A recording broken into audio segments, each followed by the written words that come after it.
Друзья, всем привет! Как вы видите, мы находимся не в гараже.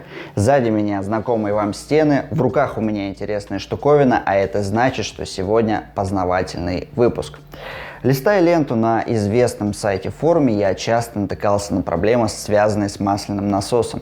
Чаще всего данные проблемы возникали у владельцев Volkswagen Polo седан в кузове 9N, именно в том самом кузове, с которого началось производство Volkswagen Polo в России, в городе Калуге. Множество людей жаловались на гул, идущий из-под картера двигателя. Откуда он может взяться, что находится внутри масляного насоса, мы сегодня с вами будем выяснять. Итак, в руках у меня масляный насос. Вы находитесь на канале Let's Fix. С вами я, дядя Ваня. Все, что вам необходимо сделать, это поставить лайк, так как данное видео по-любому будет полезным, подписаться на канал, если вы еще не подписаны, и поставить колокольчик, чтобы не пропускать выходы новых видео.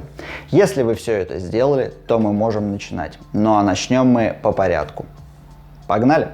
Для тех, кто только очнулся и понял, что у него в машине есть масло, которое нужно раскидать по всему мотору. Давление в системе создает масляный насос, в нашем случае роторный с редукционным клапаном. Корпус масляного насоса прикреплен к нижней плоскости блока цилиндров и закрыт поддоном картера. Ведущая шестерня насоса приводится в движение цепью от звездочки. Насос через маслоприемник забирает масло из поддона картера и через масляный фильтр подает его в главную магистраль блока цилиндров. От главной масляной магистрали через каналы в блоке цилиндров масло поступает к коренным подшипникам коленвала. От коренных подшипников к шатунным подшипникам масло подается через каналы, находящиеся внутри коленвала. От главной масляной магистрали отходит канал в блоке цилиндров для подвода масла гидриком клапанов в головке блока цилиндров и подшипником распредвалов. Излишки масла сливаются в поддон картера через дренажные каналы. Разбрызгиванием масла подается на стенки цилиндров, поршни, поршневые кольца и пальцы, ну и соответственно на цепи. С общим принципом движения масла внутри двигателя мы с вами разобрались. Теперь давайте поговорим конкретнее о данном насосе. Данный насос устанавливался на множество автомобилей концерна VAG, такие как Volkswagen Polo, Jetta, Rapid, Roomster, Toledo, Ibiza, ну и так далее. На более свежих моделях данный насос устанавливался немножко в другой конфигурации. Конфигурация заключалась в изменении редукционного клапана, который находится внутри масляного насоса. Давайте разберем данные и посмотрим, что у нас находится внутри. Итак, перед нами масляный насос. Здесь у нас пластиковая накладка, которую очень легко сломать при демонтаже. Дело в том, что пластик со временем рассыхается, и, соответственно, вот эти вот пластиковые ушки рассыпаются. То есть они именно при демонтаже разваливаются. Поэтому показываю вам артикул, когда вы будете туда лезть, в этот масляный насос, советую вам ее заказать. Далее. Это у нас маслоприемник. Внутри мы видим сеточку, фильтр. Через него, как говорилось ранее, масло поступает в насос. Если эта сетка засорится, соответственно, масло не будет поступать в полном объеме и начнется масляное голодание. Кстати, на моторах CFNA натяжитель цепи гидро, и начинает он работать тогда, когда насос качает масло, то есть когда машина заведена. Поэтому есть риск, что при неисправном насосе цепь проскочит на один зуб, и, в принципе, будет хана клапанам. В моей жизни я видел это только один раз на Тигуане с мотором 1.4. Владелец приехал на заправку, остановился заправиться, сходил, так скажем, оплатил свою покупку, вернулся, пытается завести, а машина не заводится. К сожалению, приехал к нам в гараж, в итоге клапанам хана. И все дело было как раз в том самом гидронатяжителе. Сеточка вот у нас чистенькая. Дальше. Тут, как говорилось ранее, у нас есть шестерня, которая вращается за счет коленвала. Собственно, она и заставляет масло гонять по всему двигателю.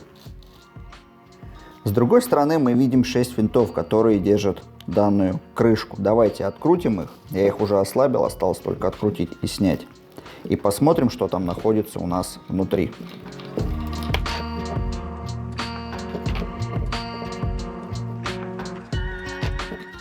Открутили, снимаем данную крышку.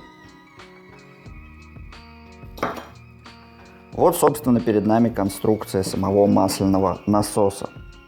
Мы видим, что это роторная конструкция. Также мы здесь видим редукционный клапан, защищающий от избыточного давления масла. Как правило, его надо чистить при разборе низа двигателя или тогда, когда вы меняете, допустим, цепь ГРМ. Обычно это совпадает как раз на Volkswagen Polo с заменой цепью.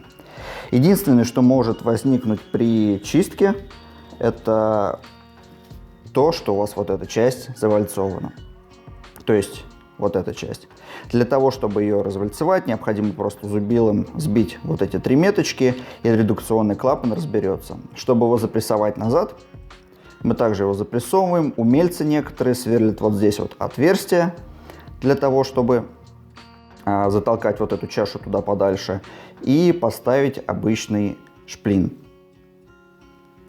Но, опять же, это все на ваш страх и риск, так скажем, потому что если данная пружина выстрелит во время работы двигателя, то, ребята, извините, мотора уже, можно сказать, не будет. Далее, что нам необходимо сделать, это разобрать масляный насос. Разбирается он достаточно просто. Достается один вал, главный вал, так скажем, ротор. Данный вал снимается, если открутить вот этот винт. Соответственно, снимается звездочка и вот этот вал. Вам же при разборе необходимо его снять и посмотреть на выработку. Здесь у меня выработка тактильно не ощущается, но опять же надо это все дело замерять, надо это все дело смотреть. Технически мотор находится в отличном, масляный насос находится в отличном состоянии. В принципе, это вся проверка масляного насоса. По моему мнению, гул, который могут услышать владельцы Volkswagen Polo, на которую они жаловались, как раз именно дело вот в этой шестерне. Так как здесь у нас подшипник не качение, а скольжение, вот он, вот этот самый звук, который может издаваться. То есть при раскручивании, при повышенных оборотах, вот мы слышим, как у нас трет. Ну и, соответственно, масло у нас попадает с вот этой части. Здесь оно с помощью роторной передачи нагнетается и попадает вот в эту вот камеру. Далее оно выходит отсюда и, как я говорил ранее, попадает уже дальше в двигатель. Если у нас давление свыше 5 кг, у нас начинает срабатывать данный редукционный клапан, и масло обратно уходит вот в эту уже часть. Минусы данного насоса – это вспенивание масла и, соответственно, низкий КПД. Больше минусов данного насоса отметить я, в принципе, не могу. Итак, в принципе, что из разбора мы сможем учесть?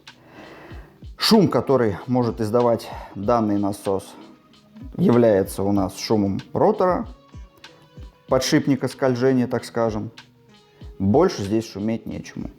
Самое главное при замене ГРМ разбирать масляный насос и проверять работоспособность, точнее не проверять работоспособность, а производить чистку редукционного клапана. В принципе, это все, можно масляный насос собирать. Итак, друзья, с устройством масляного насоса мы с вами разобрались. В принципе, оно примитивное, ничего сложного нету. Все конструкции масляных насосов приблизительно одинаковые. Единственное различие, которое вы можете увидеть, это зацепление. В насосе Volkswagen Polo Sedan мы увидели зацепление роторного типа, то есть, когда у нас есть обойма, в ней находится шестеренка, и за счет того, что у нас давление попадает между шестеренкой и обоймой, вот этот вот самый зазорчик, который мы видели, оно у нас нагнетается, переходит в камеру, идет дальше у нас по каналам. Если же оно избыточное, у нас срабатывает редукционный клапан, и масло возвращается назад. На некоторых моторах как раз вот этот вот ротор роторного типа имеет свойство движения. То есть вот эта вот шайба, которая у нас, она как раз двигается, и редукционная пружина находится не снизу, как у нас, а наоборот наверху. Но в принципе работоспособность, как работают именно масляные насосы, я вам объяснил, она одинаковая. Как проверить масляный насос, не разбирая двигатель? Единственный способ, который на данный момент существует, который на данный момент знаю я, это подключение выносного манометра. То есть мы выкручиваем датчик давления, на его место мы ставим манометр и смотрим, какое давление у нас в реальном режиме времени. Нормальное давление для двигателя CFNA, насколько я знаю, но скажу, данная информация взята из недостоверных источников. На холодную где-то 2 килограмма, на горячую не ниже 1 килограмма. Если данное давление у вас опускается, то смело можете разбирать мотор, дефектовать масляный насос, и, скорее всего, вы его выбросите. Тут даже дело не в редукционном клапане, а именно в износе самого ротора, может быть, износе шестерни. Мы с вами выяснили, откуда может идти гул. Гул может как раз идти от вот этого кольца, от кольца ротора, от вала ротора, так как у нас там находится, получается, 3 подшипника скольжения. Это сам вал, и с 2 сторон на крышках у нас находится шестерня вала, шестерня ротора. Вот именно они и издают у нас гул. Еще гул может быть вызван именно перекаткой масла, но это очень редко. Что делать, если у вас завыл масляный насос? Самое правильное — это поменять сразу же масло. Причем поменять масло вместе с фильтром, с масляным фильтром, и поставить масляный фильтр оригинал, чтобы исключить все варианты возможные, так скажем, ошибок. Так как в масляном фильтре у нас находится еще клапан, который перегоняет масло. В общем, чтобы исключить все варианты ошибок. Если же у вас гул остался, то его, соответственно, масляный насос необходимо снять, а также отдефектовать и посмотреть. Что необходимо сделать для того, чтобы продлить жизнь масляному насосу? Также менять масло. Менять масло не так, как написано у производителя, каждые 14-15 тысяч километров. Нет, ребята, это бред. Необходимо менять масло каждые 7-8 тысяч километров. Я заметил у себя на моторе, какое масло я бы не лил, через 5000 оно уже темное. Еще главный момент — не заливать масло, которое у вас не написано в книжке. В книжках для Volkswagen Polo масло может быть как 5.30, 5.40, 0.30. Никакие 10.40 заливать нельзя. Десятка — это очень густое масло для данного насоса. Соответственно, повышается сила, с которой начинает крутить данный мотор. Производительность у него не повысится. То есть мотору будет, точнее не мотору, а масляному насосу будет просто-напросто тяжело крутить. В принципе, это все, что я хотел вам на сегодня рассказать. С устройством масляного насоса мы разобрались. Почему он гудит, мы разобрались. Это был Ваня, канал Let's Fix. Большущее всем спасибо, что смотрите мои ролики. Подписывайтесь на канал, ставьте лайки, если вам данное видео понравилось. Пока!